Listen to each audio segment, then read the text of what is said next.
In the Buddhist tradition, we speak of love in terms of true love, in terms of loving kindness, compassion, joy, and equanimity, or non-discrimination, or inclusiveness. In order to really understand compassion, you should understand also the three other elements of true love. The first element of true love is loving kindness, maitri. It has the power to offer happiness.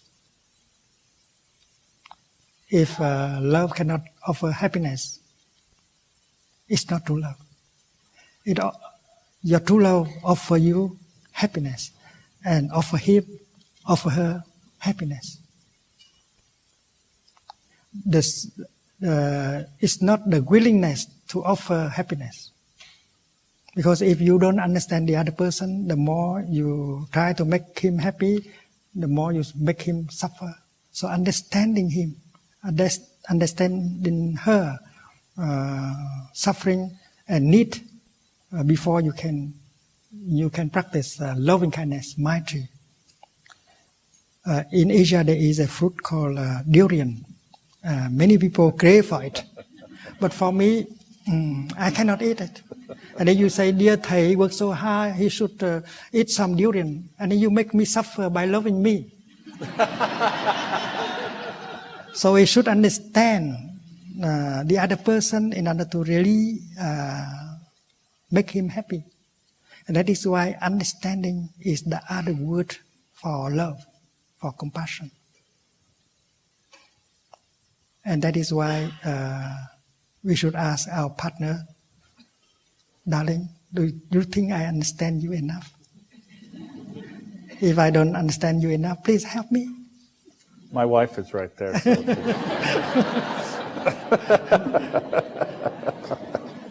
So maitri, loving kindness, is not just the willingness to make a person happy, but the capacity to make him or her happy, and that requires compassion, understanding.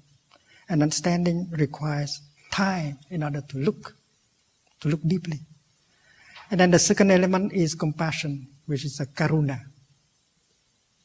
Greek compassion is called mahakaruna. Compassion has the power to remove the pain, the suffering. If your love cannot make the other person suffer less, it's not true love. And you have to understand his suffering, her despair, in order to help him or her suffer less. And that is why you need to have the time to look and to listen. And understanding will create love and happiness. And the practice is that you have to apply that for yourself.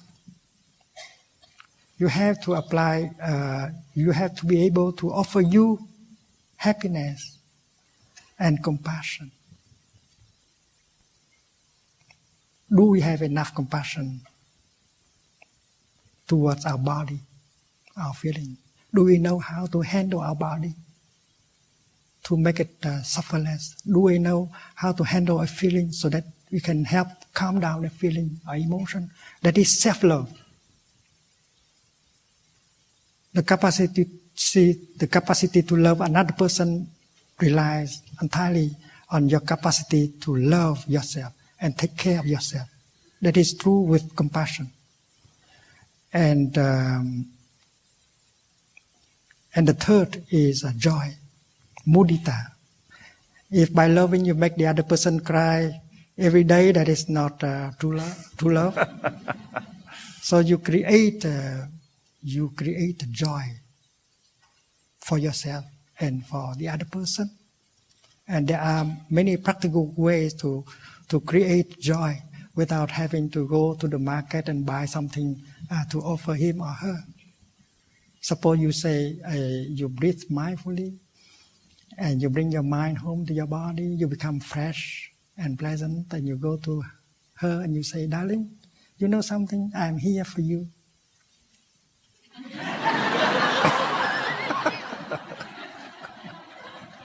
How can you love if you are not there? To love means to be there. To be there for the person you love.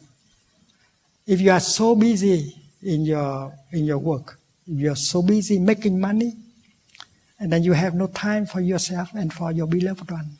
And that is why mindful breathing, mindful walking, to bring your mind home to your body and to be relaxed, fresh, and loving, and pronounce a mantra, darling, I am here for you.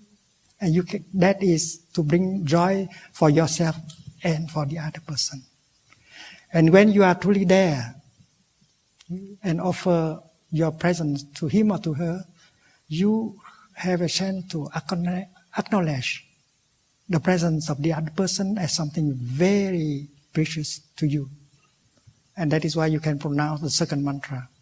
Darling, I know you are there and I'm so happy. That is, to be loved means to be recognized as existing.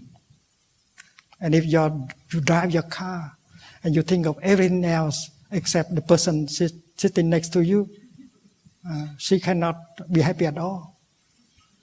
So while driving, you use your mindfulness, embrace her, and you say, darling, you know something? I know you are there next to me. I am so happy. So there are very simple practice like that.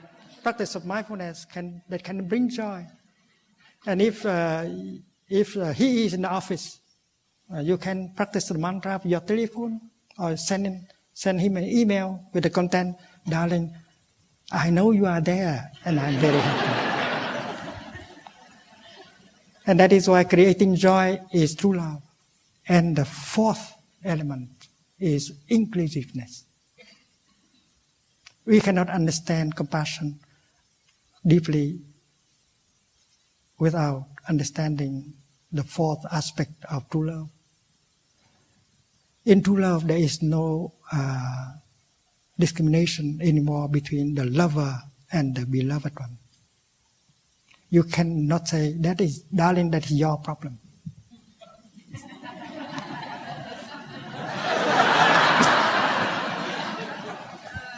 In true love, your problem is my problem. Your happiness is my happiness. My suffering is your suffering. There is no longer any frontier. Inclusiveness. In true love, happiness and suffering are no longer individual matters. And if you continue to love like that, you begin to embrace all of us into your love. Because these four elements of true love are called the four unlimited mind. There can never be enough. You begin with one person, and then if you follow the path of true love, your heart will open, and you will embrace all of us inside. And that is true love, is the kind of love that can enlarge your heart without stopping. One day the Buddha was holding a glass of a bowl of water in his left hand. He's holding a handful of salt in the right hand, and he poured the salt into the water and he stirred. And he asked the monks, my dear friends, do you think that you can drink that water? It's so salty. But if you throw that amount of water into a big river, it will not make the river salty at all. And thousands of people continue to drink the water in the river. So with someone who has a great heart, a big heart, a lot of compassion, they don't suffer anymore. The things that make other people suffer do not make them suffer. It's like one handful of salt can make salty the bowl of water, but cannot make the whole big river suffer at all. So the four Brahma Vihara, the four elements of true love are unlimited. Because by loving in that kind of way, one day you will embrace all of us in your heart. You love not only humans, but animals, plants, and minerals. Because minerals, they are alive also. Minerals can suffer. And that is the love recommended by the Buddha. The love without frontier, without discrimination. And the fourth element of true love is inclusiveness. No discrimination whatsoever. Black or white, north or south, rich or poor, are all objects of your love. And when you have that kind of love, you don't suffer anymore. And you are in a situation to help many people. And that is why all of us who want to serve our society, we should cultivate true love. With true love, we are nourished, we are strong enough. And if we know how to build a community of love, a love community, a compassionate community, and then we will be powerful enough to make change in our society.